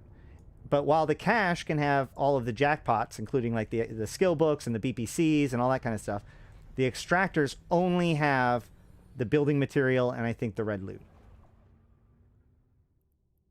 Okay, so I look around. There's another gray cloud over there.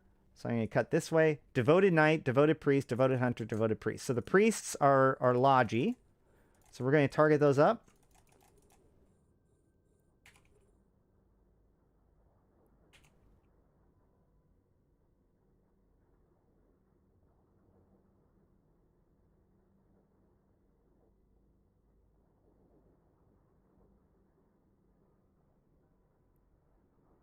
Yes, I have actually seen extractors with more value than the cache. That's true. It's not very common, but it can happen, for sure.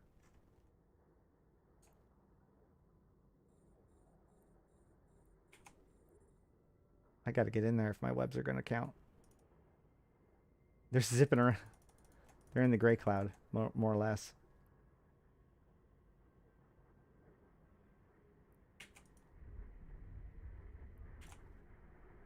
There we go.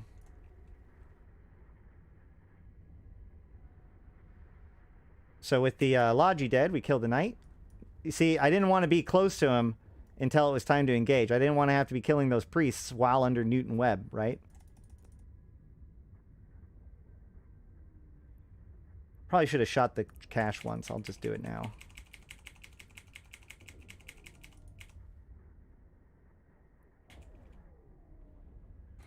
One thing that's worth noting is that you don't want to hit approach on the cache and then shoot it, because then you stop. So what I like to do is double click next to the cache right before you shoot it.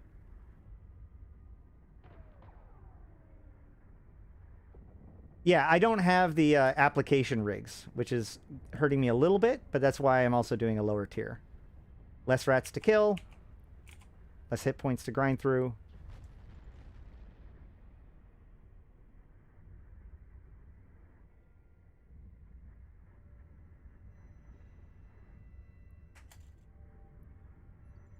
So there, I got another one of those decayed 1MNs. Second gate's done. Every time I finish a room, I hit Control-R, Shift-R. That recalls drones and reloads.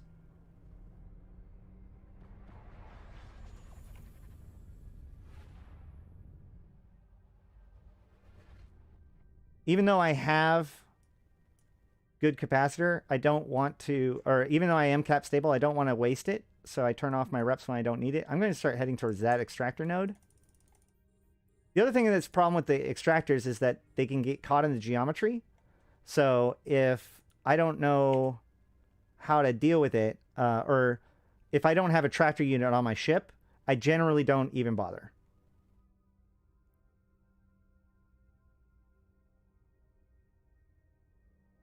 I'm going to let this guy get a little bit closer. Now I'm going to web him.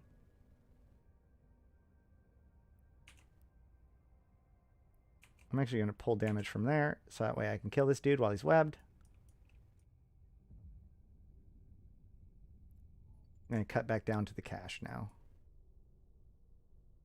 Remember, if I go into this orange cloud, it's fine to go into the orange cloud, but if you're in the orange cloud, you're not allowed to run your shield booster. That's basically how that works.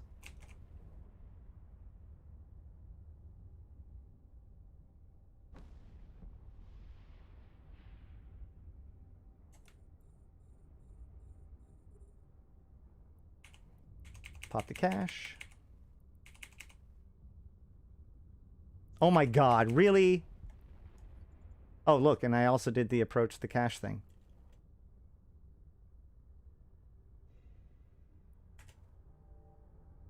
Unfortunately, so the scoped BPCs are basically useless. In fact, I would suggest that all of the BPCs that are like meta, so scoped and compact, are both... Oh, shoot. Scoped and compact are both pretty much useless for the turrets, because most people that can fly a Triglavian ship, if they can't fly the T2, and even if they can, if you're already flying these ships, since they're expensive, you usually like splurge for the Vela's turret, or a lot of the time. Yes, normally you would use an MTU for this kind of thing, but I didn't get one yet, and I don't really care. So what you do is you just pop the different caches and let an MTU tractor them in. You do need like a pack rat MTU, otherwise you take too much time to anchor and scoop. Oh, we're at the end. So we finished in 8 minutes, which is pretty good, but I mean, I am also in a very good ship. So we're going to go check out the boundary really quick. Okay, so I'm just going to head straight up. We've got time.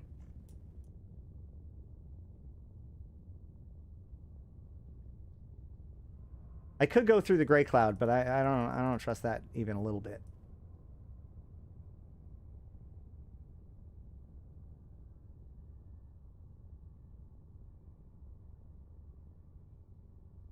So all's well. We're getting up here.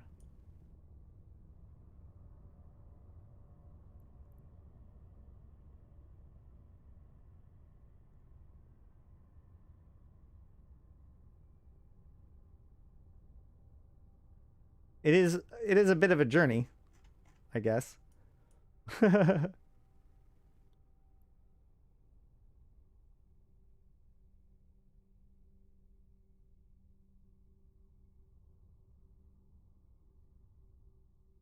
I think honestly the boundary would be closer in the back, but we'll just keep going.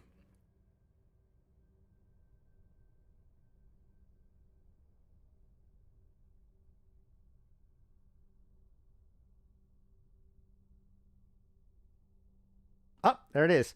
So this is the boundary, okay? And you'll see that when I go through it, I start taking damage.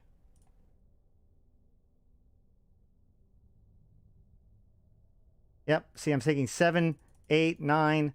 I'm barely out of the boundary, but I'm definitely taking damage. And the further I get out, I'm now at 25, 30, 33, 34, 32, 27, 21, 13, 4, no more damage. That's how the boundary works. All right, let's jump out. Do another one.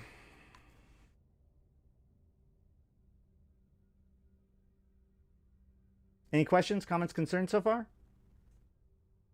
It's not a gray cloud if you don't have an effect in the lower middle screen. Yeah, what effects you're under is in the charms here, but I wasn't quite in the gray cloud.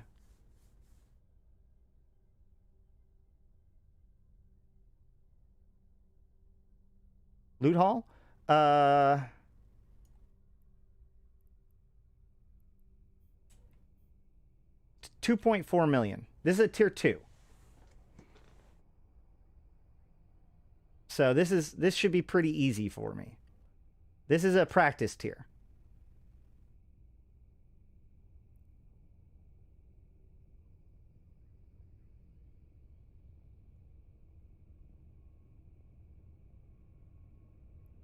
Basically, the loot triples every tier up. Hey, Danny! 07! How are you? Oh, I love how as soon as I go to rep, I pop into the orange cloud. That's funny. And after the third room, you pop out, and there's your conduit, and it disappears, and then you can do it again. One last thing to note, that the first 2 rooms, the gate is called Triglavian Conduit, I think it is. And the final one's called an Origin Conduit. So you can tell if you're in the third room if you have an origin conduit.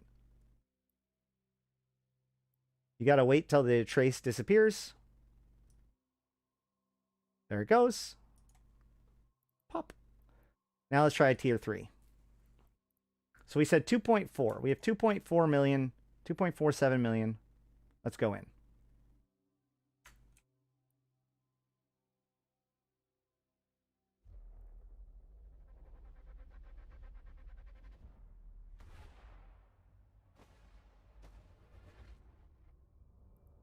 Okay. Fire Watchers. I think Wardens? No. Either way. Fire Watchers are the big one. And I don't want to go into the orange cloud that is like everywhere. And I don't want to be near this pylon. So,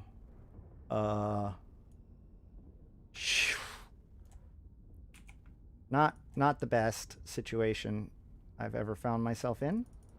But we just need to get through this. We'll get through this together.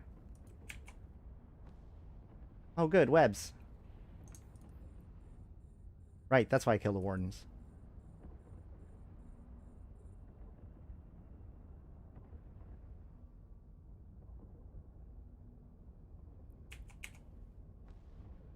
I want to break out of the orange cloud.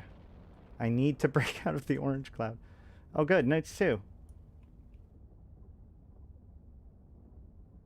Oh, yeah, that's the Fire Watchers, of course. What? Boundary? Uh-oh.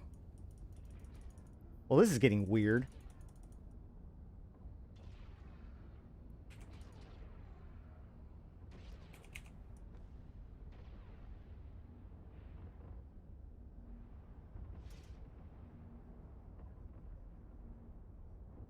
Whatever.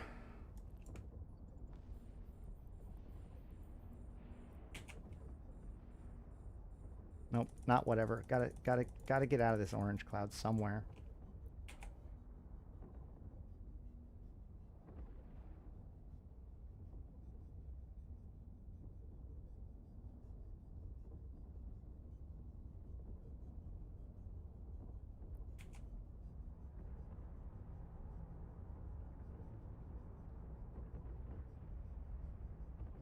Oh, for the love of Pete.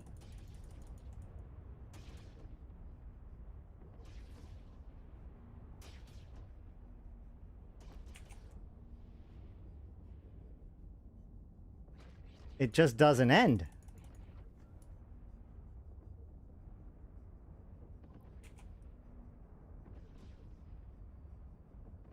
Hey! What? All right. Doing a little better. Doing a little better. Got to head towards the cache.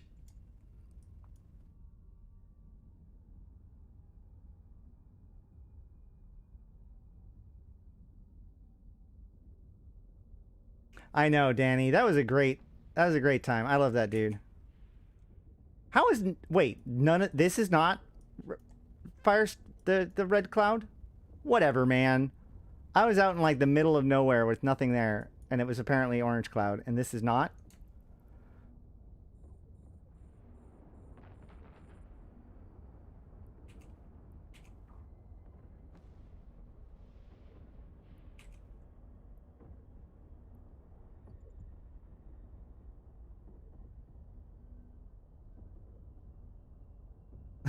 I find it impressive that you managed to do this room without a single rep while streaming and being familiar with the fit itself.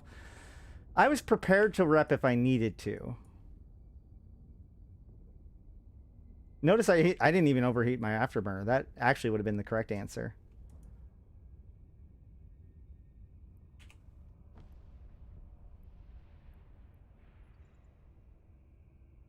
Ooh!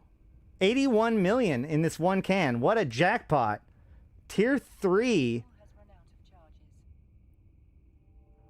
Neat! That's a good reward for that piloting.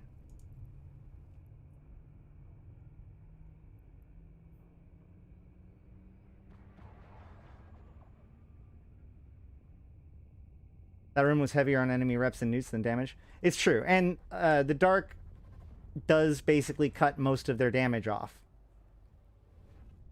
Yes, every problem in the Abyss is first solved by overheating your afterburner. Or is solved by first overheating your afterburner. Anyway, so here we go. Scylla, or Lady Tyrannos herself. I'm going to put her in the center, and I'm going to click basically towards the cache, right? I'm also going to overheat my micro warp drive, and I'm going to check null charge, null warp. That's fine. Null charge. Okay, so two newts. So, null charge. Great, let's get them. Normally, I want to kill I'd like to kill the cache on the way across, but I think I'm going to be fine. So now, because I'm gotten caught up with Scylla, or with Charybdis, now we get to do something even more fun. I didn't even talk about this in the strategy. If you manage to get past her, you can actually push her against the gate. So if I can get on her backside, I can just do that, which is pretty neat. Although I'm not quite able to do it. It's a lot easier with the frigates. Yeah. So now that I'm here, she actually has to start heading back towards the gate, which is where I want her to go anyways.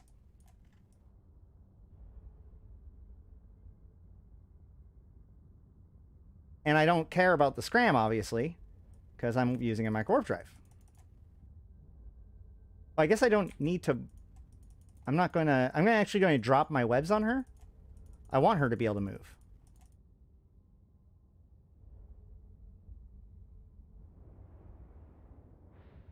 Zoom in so that way I don't make a mistake. Now, I don't want her to move because I'm not behind her. I want to keep her between me and the gate, preferably. So I'm going to turn back off my Mark Warp Drive.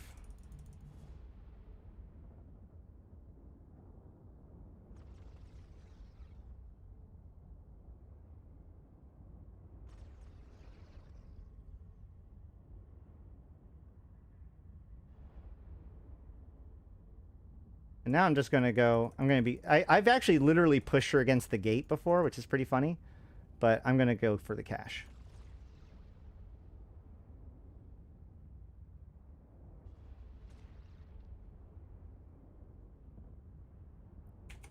So pre-web the Scylla. Launch one missile at the cache. And kill Scylla.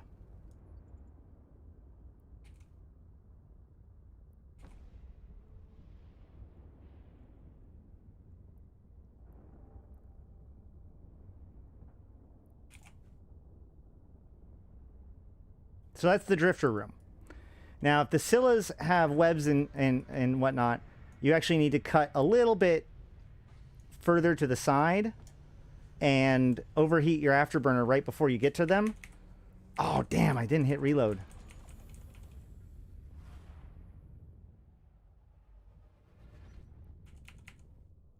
Here we go. Illuminator, Dissipator, Obfuscator. So once again, there is a Charybdis Tyrannos. And no webs. So we're going to go up above.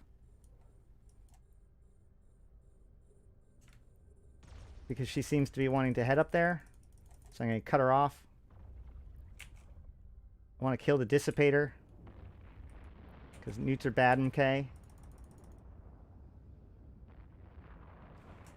Once again, I'm going to overheat my afterburner for a few cycles just so I can get there. Once I get within 30, I pretty much have nothing to be afraid of.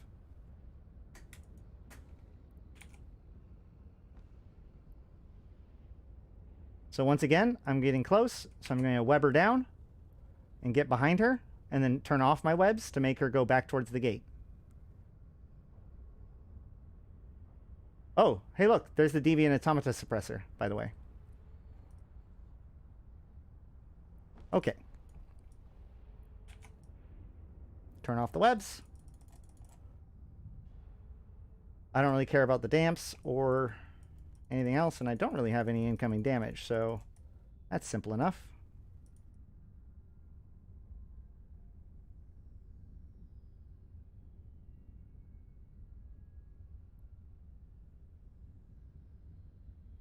Now she's being a little bit naughty, so we'll re-web her.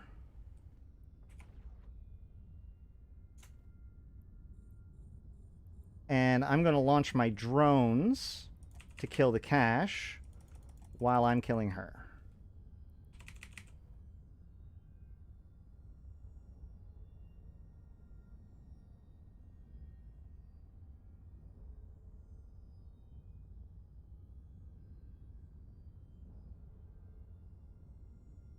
I might get pegged right here, but I don't really care.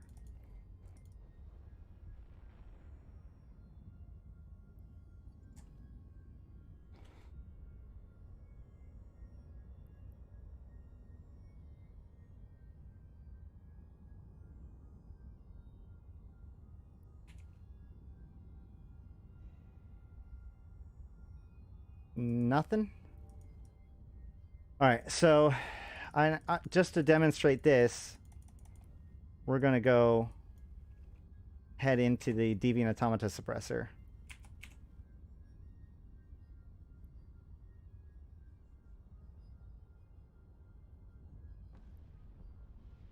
Now, this is a medium range, so while it does do damage to missiles, it kind of doesn't do enough to make a critical difference. So I can still use my missiles underneath it. Also, this is one of the reasons why you want to use Caldari drones, right? Because Caldari drones have the biggest tank, and the shield tank has passive regen. So the Caldari Navy drones have the best ability to tank the Automata Suppressor. But in spite of that, you can already see that they are taking damage. And if I let them out here, they'll actually start attacking the suppressor because they see it as a threat. So I'm just going to pull them in. The short range Deviant Automata Suppressor does way more more damage than the others.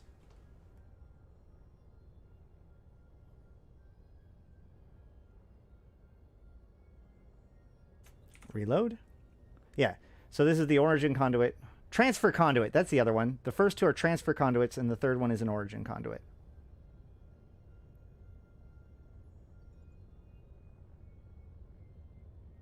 So yeah, I think that actually that should be good for now. I get told that my videos are entirely too long. So I'm actually going to cut it off here. And we might return to this again, doing tier 4 and higher. Comment if you're interested in that and like the video and all that sort of stuff. All the good YouTube algorithm things. Like, comment, subscribe, and whatnot.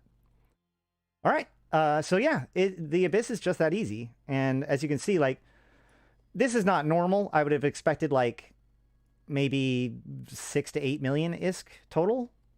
But, you know, an 80 million ISK Mutaplasmid's pretty sweet.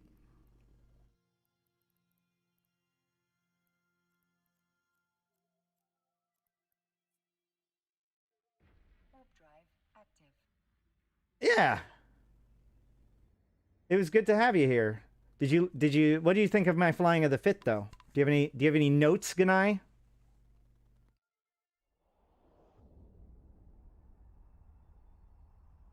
And also any comments, questions, concerns at this point, because we're probably going to be wrapping things up.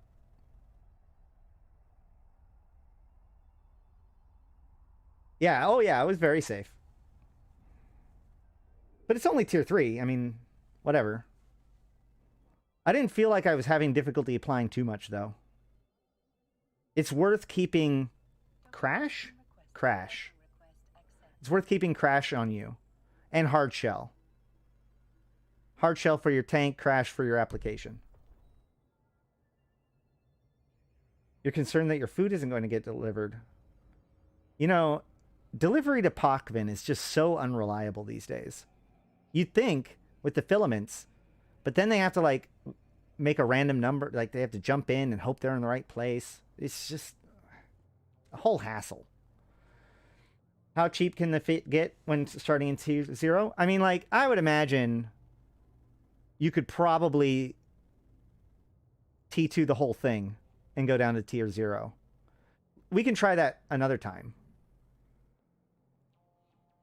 Well, you're not going to get it under 10 million ISK when the ship itself is 134.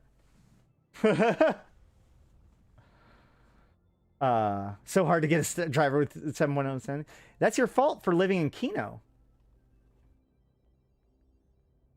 Yeah, you can do it in a Kestrel. Oh yeah.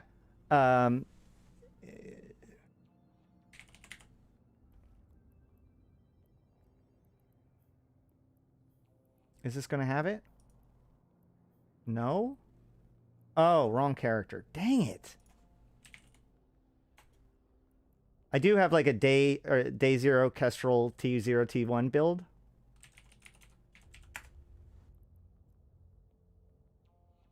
But it does not look like it's on this character. 69, there are default Abyss fits. Oh, Chubby Man 69. Nice. I tried the second tier one and the ship fly away from me and I can't match the speed in at timeout. So I didn't really demonstrate this, but if you saw how I was carousing the Drifter battleship by being on the other side of it, if you just kept doing that and make it go directly backwards from the gate, she'll hit the wall. And once she hits the wall, she sticks to it. However, you do need to manually orbit around her, up and down, because if you hit normal orbit, then you'll orbit into the through the wall. So you manually orbit in a circle in front of her while you kill her. That's what you do if you can't catch up with her. Overheated afterburners, though, man. All right, and we will do this again soon, especially if, like I said, I get positive feedback. But we'll check out higher tiers and maybe some more challenges. I used to do the Abyss a lot, but then got away with it from invasions and faction warfare. So it was good to return to form. So I hope that you guys enjoyed it. I sure had fun. Made some ISK. So without further ado, I have been Ashrathi. I've been playing this game since 2010, talking about it since 2012, and I'm here to put Eve into context for you, my fellow Empyreans. Thank you guys so much. Hold on. Check it out. Ready? Thank you guys so much for coming today. Thank you to the supporters, the patrons, and the members, including, I have a list. Oh, no! Hold on. Sticky notes. Abyssus, Aikawarazu Chan, Arydanika the Queen, BlackRoseNoble, Dajat Lemmont, Drake, GuldanAgeStories, J. Kuhn, LM1, Malak Starfire, MidnightSpaceMonkey, Not Just Fun, Seeds Aplenty, Serenelin with No Eyes, Syliana Vel'ash, Nephilim, Grendel, and Zaul Nex, as well as my Immortal Tiers supporters, Ebo1337 and Rid. Thank you guys so much. Today, I wanted to highlight LM1, who has been an awesome follower. He's here like every single stream. Has done a lot to support the channel, and I don't even know who they are. So I'm going to give them a shout out just to point out the fact that I have no idea who they actually are. So thank you very much. You and all of you are the reason why I'm able to do this. So thank you guys. Even if you don't want to become a member or whatever, that's totally fine. You do get cool emotes and access to special videos if you do. But just watching the videos, liking them, and sharing them with other people are huge. The last couple of videos I put out have done really, really well because they're being shared and because people are liking them. I've gotten, like, those 2 videos have done better than any other 3 videos in the last month combined. So, hey, thanks for that sub. You know, it really, really, really works out, you know, pays off, you know. So either way, without further ado, I have been Ashrathi, the voice of New Eden. And until next week, I'll see you in space.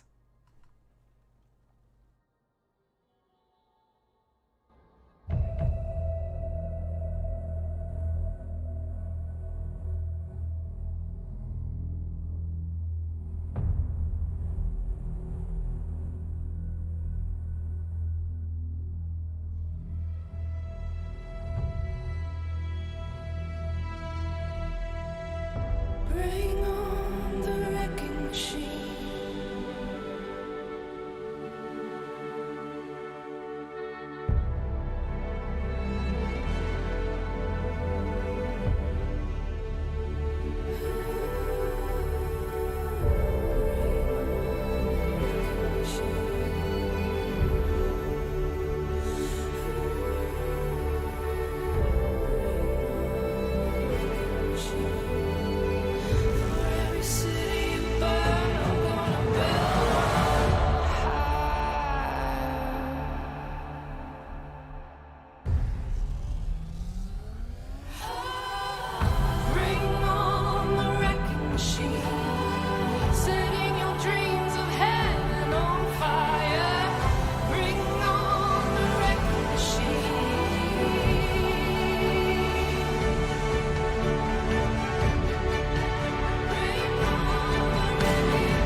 For every city